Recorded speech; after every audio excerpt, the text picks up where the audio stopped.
ॐ नमो भगवते वासुदेवाय। ॐ नमो भगवते वासुदेवाय।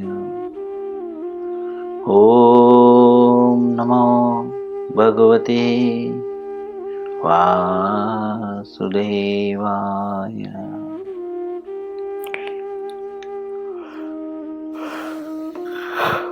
श्री मद्भगवद गीता यथारूप पुस्तक का नाम है। अध्याय 10।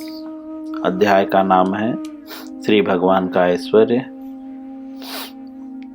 श्लोक संख्या 38। सभी लोग मेरे पीछे श्लोकों को उच्चारण करने का प्रयत्न करेंगे। यथाशक्ति सभी लोग उच्चारण करेंगे। हम लोग बहुत स्लो मोमेंट में इस श्लोक का उच्चारण करेंगे और आप लोग प्रयत्न करेंगे मेरे पीछे बोलने का। दंडो दमयतामस्मि नीतिरस्मि जिगीषताम् मौनं चैवास्मि गुह्यानाम् ज्ञानं ज्ञानवतामहम्।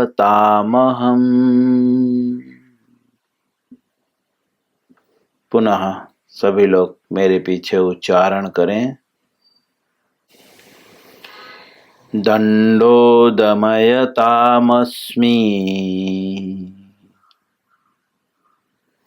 नीतिरस्मि जिगीषताम् मौनं चैवास्मि गुह्यानाम् ज्ञानं ज्ञानवतामहम्।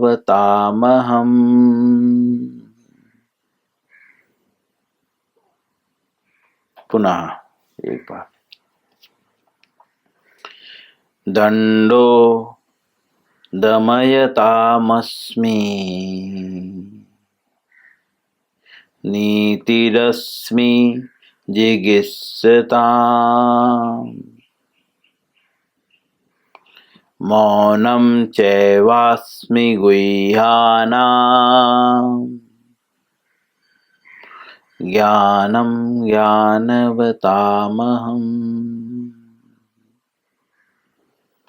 शब्दार्थ, अनुवाद और तात्पर्य श्रील प्रभुपाद जी के द्वारा। शब्दार्थ। दंडः अर्थात दंड। दमयताम् अर्थात दमन के समस्त साधनों में से। अस्मि अर्थात हूँ। नीति अर्थात सदाचार।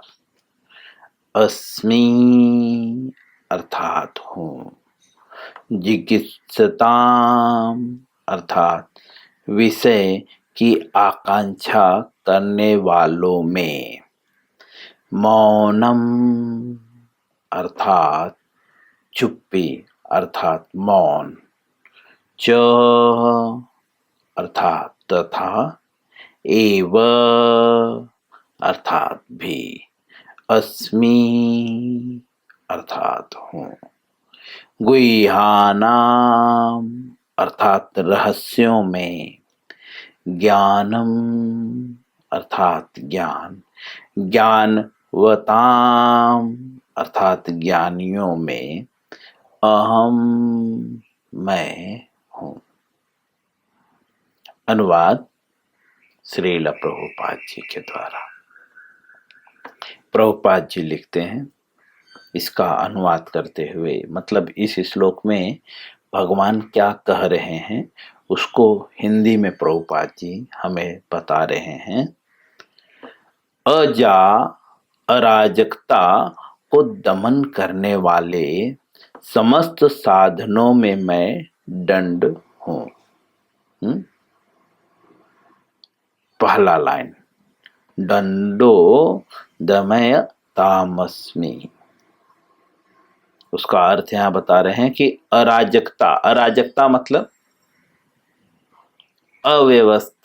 अव्यवस्था या उथल पुथल, जो भी, या गलत कार्य जहां पे हो रहे हैं, ठीक है, उसमें भगवान क्या है, बोलते हैं दमन करने वाले समस्त साधनों में मैं दंड हूं। अराजकता को जो दमन करने वाले हैं उसके बहुत सारे साधन हैं, उसमें भगवान कौन है, दंड।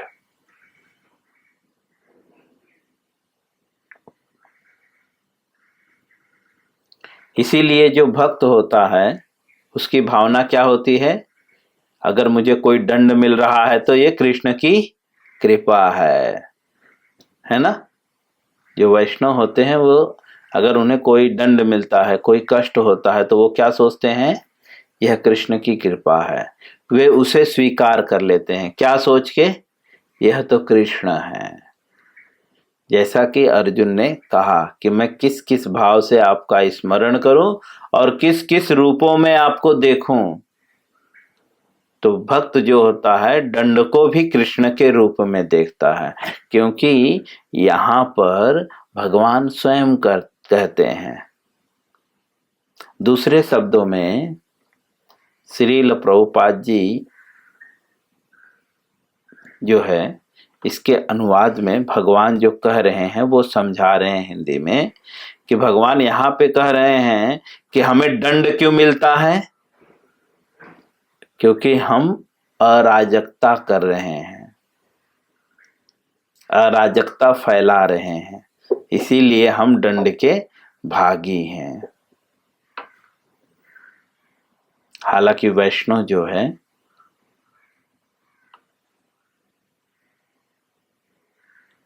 वह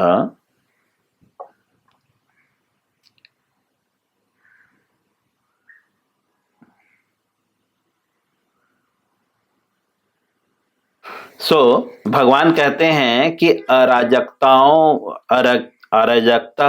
को दमन करने वाला जो है मैं दंड हूं। बहुत सारे साधन हैं, उसमें भगवान बोलते हैं मैं दंड हूं। और जो विजय के आकांक्षी हैं उनकी मैं नीति हूं।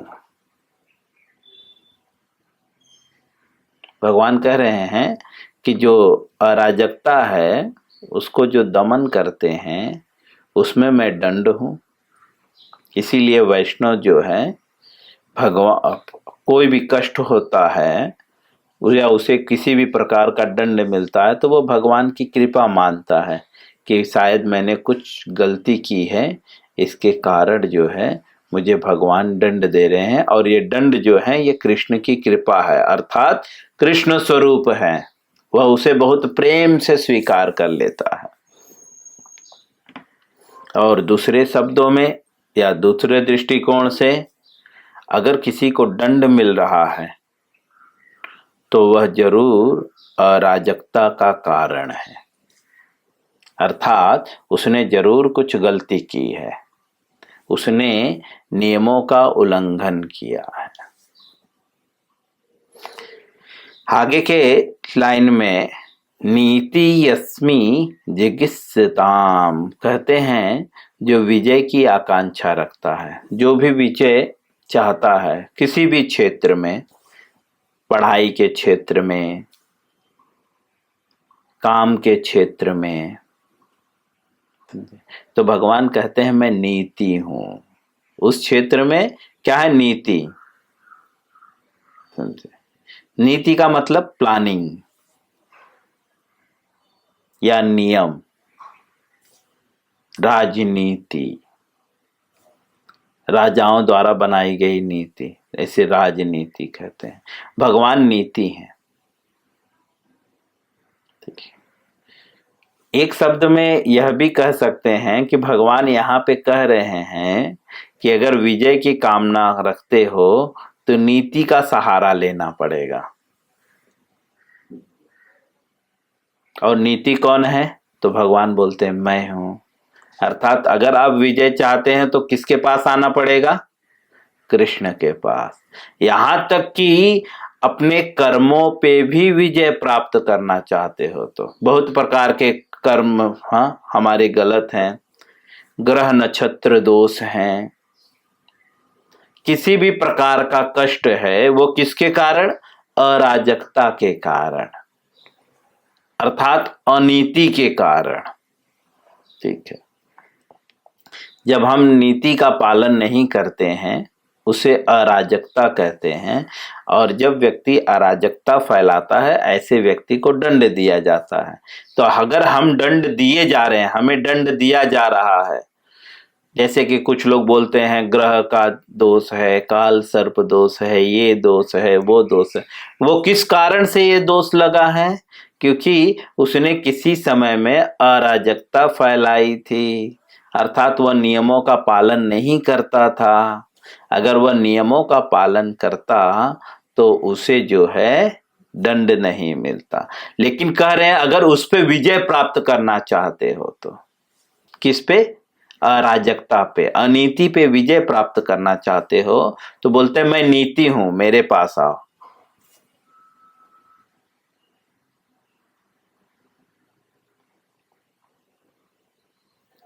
रहस्यों में मैं मौन हूं।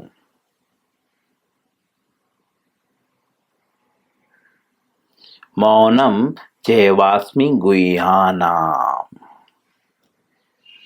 जो बहुत गुह्य है। गुह्य मतलब ऐसी चीज जो हमेशा छिपाई जाए। तो बोलते हैं उसमें मैं क्या हूं? मौन। मौन बहुत बड़ी, वो व्यक्ति मौन हो जाता है जो सत्य को भली भांति जान लेता है। तो कहते हैं और बुद्धिमानों में मैं ज्ञान हूं। ज्ञानम ज्ञानवता अहम, ज्ञानों में मैं जो है, समस्त ज्ञानों में मैं जो है, समस्त बुद्धिमानों में मैं ज्ञान हूं।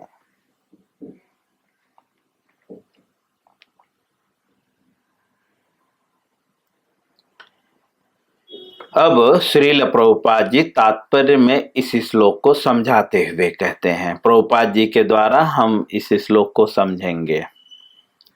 वैसे तो दमन के अनेक साधन हैं।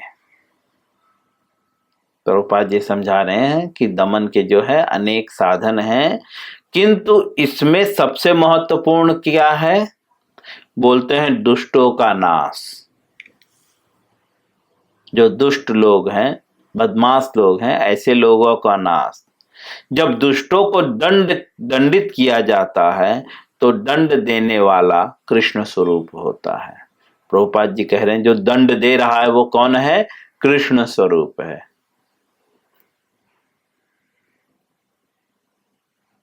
बहुत ही बड़ी बात भगवान कह रहे हैं।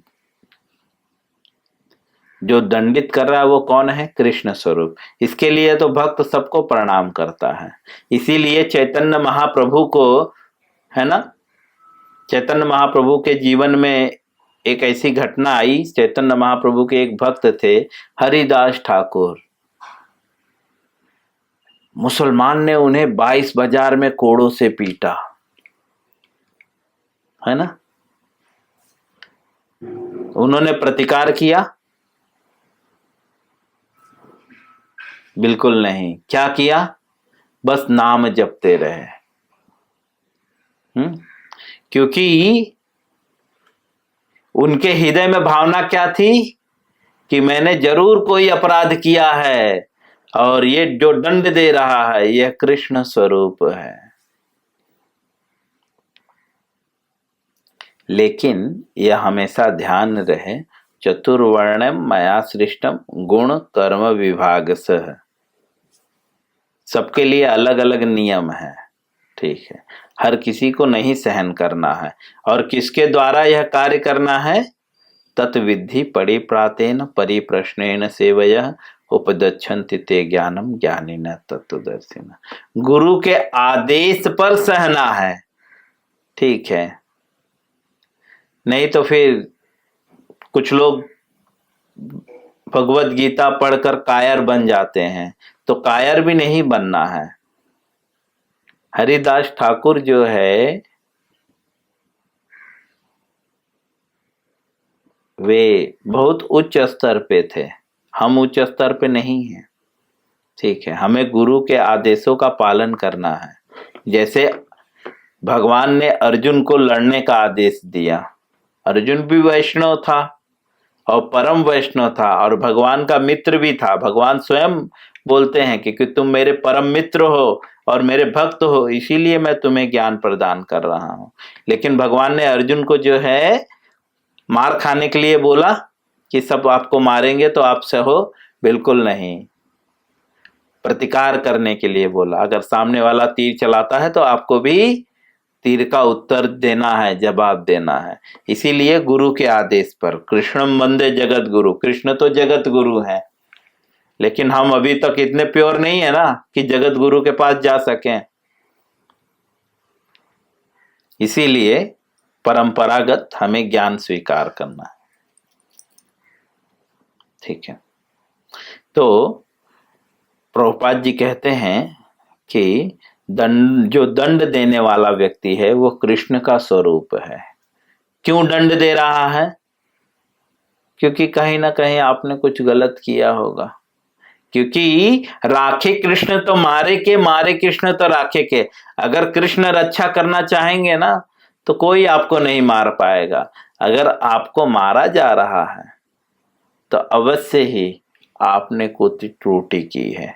तो बुद्धिमान व्यक्ति जो है उसे कृष्ण स्वरूप मान के स्वीकार कर लेता है। आगे लिखते हैं, किसी भी क्षेत्र में विजय की आकांक्षा करने वाले में नीति की ही विजय होती है।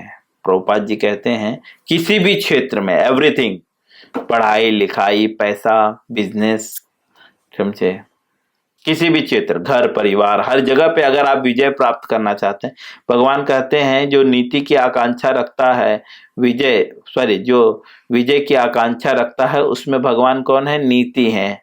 क्योंकि नीति के ही द्वारा विजय प्राप्त की जा सकती है। बिना प्लानिंग आप कहीं पे भी सक्सेस नहीं हो सकते। सुनने, सोचने तथा ध्यान करने की गोपनीय क्रियाओं में मौन धारण ही सबसे महत्वपूर्ण है। प्रभुपाद जी कहते हैं कि सुनने और सोचने और ध्यान करने ऐसी बहुत सारी गोपनीय क्रियाएं हैं। कोई सुनता है तो बताता नहीं है हरदम, है ना, हर किसी को नहीं बताता ना कि क्या सुने हैं हम, और क्या सोच रहे हैं ये बताता है क्या कोई? क्योंकि ये सब बहुत गुह्य है। और ध्यान, जो मेडिटेट करता है, वो भी किसी को नहीं बताता। बोलता है इन सब में ये जो सारी क्रियाएं हैं इसमें भगवान स्वयं को बोल रहे हैं मैं मौन हूं।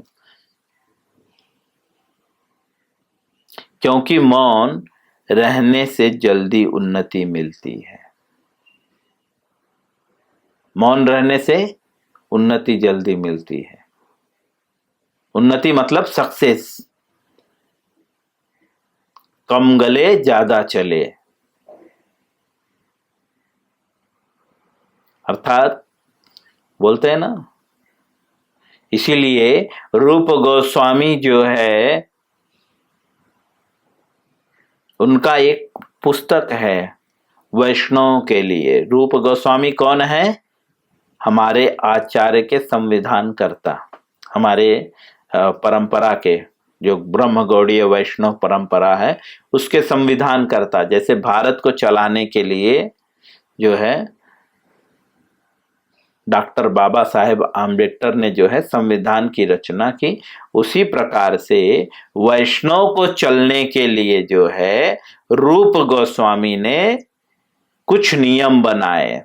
तो उसमें से सबसे पहला नियम है वाचो वेगम मनसः क्रोध वेगम जीवा वेगम उदरो प्रस्थ वेगम एतान वेगान विसेत धीर सर्वाम अपि माम पृथ्वी सशिष्य।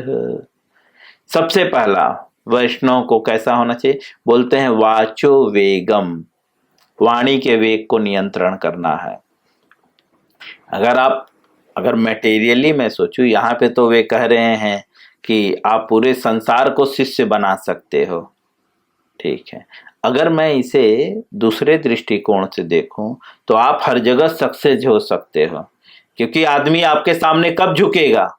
जब आप सक्सेस रहोगे, है ना।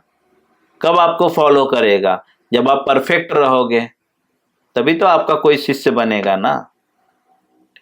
तो बोलते हैं सबसे पहले वाणी के वेग को रोक लो, उसी को यहाँ पे बोल रहे हैं। मौन जो है उन्नति का मार्ग है। कम बोलो, समझे।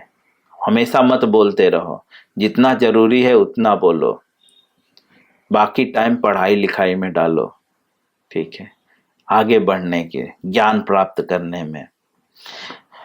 तो कहते हैं कि मौन धारण करने से जो है जल्दी उन्नति होती है, अर्थात कम बोलने से जल्दी उन्नति होती है, फालतू नहीं बोलना चाहिए। और ये मौन कौन है? तो भगवान बोलते हैं रहस्यों में मैं मौन हूं, अर्थात मौन ही व्यक्ति कृष्ण को प्राप्त कर सकता है। आगे लिखते हैं ज्ञानी व्यक्ति वह है जो पदार्थ तथा आत्मा में भगवान की परा तथा अपरा शक्ति में भेद कर सके। हम लोग सोचें कि यहाँ पे भगवान बोल रहे हैं बुद्धिमानों में मैं ज्ञान हूं, तो स्कूल में जो जाकर पढ़ रहे हैं हम बोलेंगे ये भी तो ज्ञान है ना, तो अर्थात कृष्ण है। प्रभुपाद जी समझा रहे बिल्कुल नहीं, यहाँ पे वो ज्ञान की बात नहीं हो रही है। ज्ञान किसे कहते हैं? तो प्रभुपाद जी कहते हैं ज्ञान क्या है? जो पदार्थ तथा आत्मा में अंतर कर सके, वो वास्तविक ज्ञान है। इस हमारे स्कूल में कॉलेजों में जो पढ़ाया जा रहा है ये ज्ञान थोड़ी है, यह तो हमें भटकाया जा रहा है। ज्ञान वह है जो आत्मा और पदार्थ में अंतर कर सके। दूसरे शब्दों में कहते हैं भगवान की जो परा और अपरा शक्ति है उसमें भेद कर सके, वह वास्तविक ज्ञान है जो गुरुकुलों में प्राप्त होता था। ऐसा ज्ञान साक्षात कृष्ण है। जो परा और अपरा शक्ति में भेद कर सके वह ज्ञान कृष्ण है, या जो पदार्थ तथा आत्मा में भेद करता है, अंतर बताता है, ऐसा ज्ञान जो है वह कृष्ण है। इस प्रकार से श्रील प्रभुपाद जी भगवद गीता के 10वें अध्याय श्री भगवान का ऐश्वर्य श्लोक संख्या 38 का अनुवाद और तात्पर्य पूर्ण करते हैं। हरे कृष्णा।